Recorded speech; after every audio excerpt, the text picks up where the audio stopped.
Hi guys, welcome to Priyo's Moment.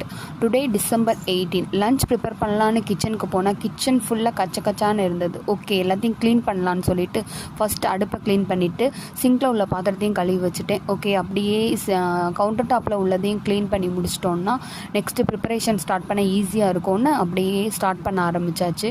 அப்போ தான் ஞாபகம் வந்தது, ஆல்ரெடி நான் மில்லட் தோசைக்கு மில்லட்ஸ் ஊற வச்சுருக்கேன்.